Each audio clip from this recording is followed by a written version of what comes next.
Social മീഡിയയിലൊക്കെ ഈ ദിവസങ്ങളിൽ ഒഴുകി നടക്കുന്ന പോസ്റ്റാണ് പേളിമാണി പ്രശസ്ത സംവിധായകൻ സിബി മലയിലിനെ അപമാനിച്ചു എന്നുള്ളത്. പേളി അദ്ദേഹത്തെ എ ഫെയിൽഡ് ഫിലിം മേക്കർ എന്ന് വിശേഷിപ്പിച്ചു അത്രേ. പേളിയുടെ പോസ്റ്റ് കണ്ടിട്ടില്ലാത്തവർ പോലും പിന്നീട് സൈബർ ആക്രമണവുമായി രംഗത്ത് വന്നു. പക്ഷെ സത്യം ഇതാണ്, പേളി ഫെയിൽഡ് ഫിലിം മേക്കർ എന്ന് വിശേഷിപ്പിച്ചത് അദ്ദേഹത്തിന്റെ മകനായ ജോസ് സിബി മലയിലിനെയാണ്. അതിന് വ്യക്തമായ പേളിയുടേതായ കാരണവുമുണ്ട്. എന്നാൽ ആ ആരോപണം മുഴുവൻ സ്വന്തം അച്ഛന്റെ തലയിലേക്ക് ഇട്ടുകൊടുത്ത് പേളിക്കെതിരെ വലിയ രീതിയിലുള്ള സൈബർ ബുള്ളിയിങ് ഉണ്ടാക്കിയെടുക്കാനാണ് ഇയാൾ ശ്രമിച്ചത്.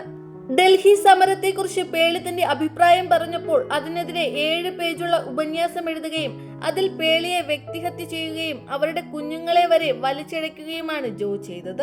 അതുകൊണ്ടാണ് പേളിക്ക് അങ്ങനെ പ്രതികരിക്കേണ്ടി വന്നത്. എന്നിട്ട് അവസാനം ഇപ്പോൾ അയാൾ പറയുന്നു വ്യക്തിപരമായ അഭിപ്രായങ്ങൾ പേഴ്സണൽ സ്പേസിൽ മതിയെന്ന്. ഒരു വിമർശനം ഉന്നയിച്ചാൽ അതിന് മറുപടി വരുമ്പോൾ നേരിടാനുള്ള ധൈര്യമെങ്കിലും അദ്ദേഹം കാണിക്കണമായിരുന്നു. അല്ലാതെ അച്ഛന്റെ പേരിന് പിന്നിൽ പോയി ഒളിക്കുകയല്ല വേണ്ടത്. മലയാളത്തിൽ ഇത്രയധികം സൂപ്പർ ഹിറ്റുകൾ നൽകിയ ദേശീയ പുരസ്കാരങ്ങൾ പോലും സ്വന്തമാക്കിയ സിബി മലയിൽ എന്ന അതുല്യ കലാശില്പിയെ പേളി ഒരിക്കലും അങ്ങനെയൊന്നും പറയില്ല.